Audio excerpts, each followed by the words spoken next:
बिस्मिल्लाहिर्रहमानिर्रहीम। अस्सलाम वालेकुम प्यारे व्यूवर्स, उस्मास किचन में वेलकम। आज मैंने आपके लिए बहुत मज़ेदार डिश बनाई है जी। मैंने चिकन विंग्स बनाए हैं एक नई तरीके से।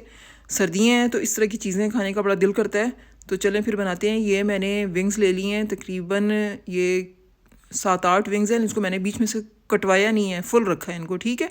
अब ने इनको धोना नहीं है। अभी आपने एक गहरे बाउल में जितने ये डिप हो सकते हैं, ठीक है, जितने गहरे बाउल में आराम से ये डिप हो जाए। ये मैंने 3 गिलास भर भर के पानी के लिए हैं, और ये एक छोटा गिलास हाफ जो है वो मैंने ले लिया सिरके का, ठीक है। ये डाल दिया। 2-3 चीज़ें मैं और डालती हूँ, आपको बताती हूँ कि क्यों डाली हैं आपको, ठीक है। ये मैंने ले लिए जी अदरक पाउडर, आधा चाय का चम्मच, उससे ज़रा थोड़ा कम है। और इसी तरह ये लहसुन पाउडर, ये भी उतना ही ले लिया। और 1 चम्मच ले लिया चाय का भर के नमक का, ठीक है। ये 4 चीज़ें मैंने इसमें डाली हैं, सिरका, अदरक पाउडर, लहसुन पाउडर और नमक। अगर आपके पास लहसुन अदरक का पेस्ट है तो वो 1 चम्मच आप भर के चाय का वो डाल दें। अच्छा, इससे पता है क्या होता है कि जो चिकन के अंदर स्मेल होती है वो ख़त्म हो जाती है और बड़ी प्यारी सी खुशबू आने लगती है। ये हमें बाज़ार में क्यों इतने मज़े के लगते हैं, इसीलिए लगते हैं कि वो चीज़ें कुछ पहले इस तरह डाल देते हैं, ठीक है। और भिगो देना इसको 1 घंटे के लिए, और फिर आपने इसको धो लेना है। जो चिकनाइयाँ होती हैं ना वो इतनी आराम से उतर जाती हैं ना सिरके की वजह से और नमक की वजह से। बिल्कुल देखें साफ़ सुथरा हो गया है। अब बिल्कुल खुश करके इसमें मैंने डाल दिया जी 1 कप दही का, ठीक है। और कोई बाज़ार के मसाले नहीं चाहेंगे, जो घर में मौजूद हैं बस वही। और मैंने ये तकरीबन 2 चम्मच हैं लीमू के रस, वो डाल दिए। आधा चाय का चम्मच लहसुन पाउडर डाला है और आधा चाय का चम्मच ही अदरक पाउडर डाला है। अगर पेस्ट है तो वो दोनों का मिला के 1 बड़ा चम्मच करने, ठीक है। 1 चाय का चम्मच मैंने भर के डाला है जी चिकन पाउडर। अगर नहीं है तो कोई मसला नहीं, चिकन क्यूब है तो वो डाल दें, नहीं है तो कोई मसला नहीं, ठीक है। आधा चाय का चम्मच डाला है मैंने गरम मसाला, आधा चाय का चम्मच डाला है सुरख मिर्च पाउडर, और ये 1/4 चाय का चम्मच डाला है हल्दी, ठीक है। और ये आधा चाय का चम्मच डाला है जी ज़ीरा पाउडर, और ये डाली है जी आधा चाय का चम्मच काली मिर्च पाउडर, मतलब घर की कुटी हुई मिर्चें हैं ये, ज़रा खुशबू अच्छी होती है, फ्रेश कुटी हुई हैं।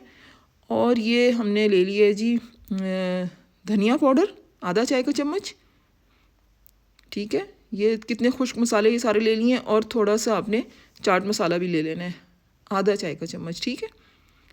और हमने 1 चाय का चम्मच ले लेना है कुटी हुई मिर्चें, लाल मिर्चें जो होती हैं कुटी हुई, दड़ा मिर्च जिसको कहते हैं, चिली फ्लेक्स, वो डाल देनी है। और आपने थोड़ा सा फूड कलर डाल देना है, अगर है तो ठीक है, नहीं है तो कोई मसला नहीं, ठीक है। इन सब चीज़ों को मिक्स कर दें।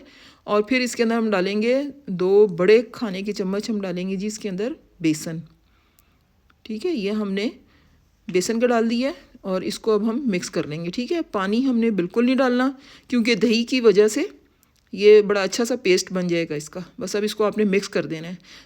अब बाज़ लोग ये करते हैं जी बेसन को अलग से घोल के डाल देते हैं, लेकिन नहीं, आप सब चीज़ें एक साथ ही डाल दें, ठीक है। कोई मसला नहीं है, सब चीज़ें बहुत अच्छी तरह मिक्स हो जाती हैं, सब पाउडर्स ही हैं, ठीक है ना। कोई ऐसी चीज़ नहीं है जिसको बहुत आपने तैयार करना, और इसको आप जितना देर रख सकते हैं रखें, ठीक है। मैंने अभी फ़ौरी बनाना है, मतलब 10-15 मिनट मुझे इसको मैंने रेस्ट दिया है। उसके बाद मैंने ऑयल गर्म होने के लिए रख दिया था। अब जो सबसे नीचे वाला पीस है ना वो पहले हम करेंगे, क्योंकि वो बहुत अच्छी तरह डिप हुआ हुआ है, ठीक है। क्योंकि 10-12 मिनट तो लगेंगे ना इसको फ्राई होने में, इतने वो और रच बस जाएगा उसमें मसाला, ठीक है। अब इसको आपने दरमियानी आंच रखी, देखिए मैंने, आप देख रहे हो, नज़र आ रहे होगे कि ज़्यादा आंच नहीं है इसकी, बस एक ही आंच है, वो मीडियम टू लो भी नहीं है और हाई भी नहीं है, दरमियानी आंच है। उस पर ये एक साइड से जब अच्छी तरह पक जाए तो फिर दूसरी तरफ से आपने इसको करना है, क्योंकि ये बेसन की कोटिंग जो है, थोड़ा सा बेसन डला हुआ है ना तो कोट बन जाता है इसके अंदर ना, इसका कोट हो जाती है। तो उसको बहुत आराम से आपने एहतियात से पकड़ के, ताकि कोई छींट वींट आपके ऊपर ना, क्योंकि पीस बड़े हैं। ये विंग्स हैं इसके, मैंने साइड जो होती है ना विंग्स को अलग नहीं करवाया था, दोनों विंग्स हमने इसी तरह ही साबुत रखे थे। ये इसको आपने फ्राई होने के लिए देखें, जब अच्छी तरह ये गोल्डन आपका जो मतलूबा कलर है वो हो जाए, ठीक है, जितना आप चाहते हैं। और इस तरह ये होता है कि ये अंदर तक इसके मसाला चला भी गया है। अभी एक स्टेप और है, आपने उसको मिस नहीं करना, बस ये थोड़ी सी आपसे गुजारिश है कि वीडियो को पूरा देख लिया करें और लाइक्स और शेयर भी कर लिया करें, और अगर कोई चीज़ पसंद आती है नहीं आती है तो उसका भी बता दिया करें। अच्छा जी, अब सारे फ्राई हो गए थे, कुछ मैंने बचा लिए हैं, मैंने कहा चलें बस अभी के लिए ये बनाती हूँ।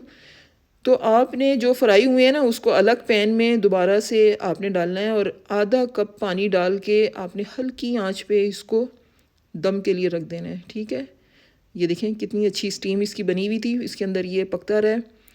तो इससे पता क्या हुआ है, एक तो ये गोश्त अंदर तक गल गया है, दूसरे ये नरम हो गया है, और तीसरे ये कि मसाला इसका अंदर तक जज्ब हो गया है और जो फालतू मसाला था वो इसका हट गया है। ठीक है, अब ये आप इसको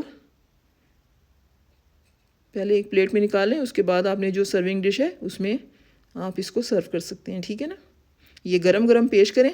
एक ये आपने खाना बनाया उसके साथ ये बेहतरीन चीज़ है। ठीक है ना, कि आपने एक नई डिश बना ली है, इसके ऊपर आप अगर चाहें तो सब्ज़ प्याज, सर्दी इतनी है मेरे हाथ नहीं मोड़ रहे हैं, तो ये बस आप इसके ऊपर स्प्रिंकल कर दें ज़रा सी खूबसूरती के लिए। तो देखें कितने मज़ेदार और कितने गले हुए अंदर तक ये हमारे विंग्स तैयार हैं। उम्मीद है आपको बहुत पसंद आएंगे। मिलते हैं एक और डिश के साथ, उस वक्त तक के लिए आप सबको अल्लाह हाफिज़।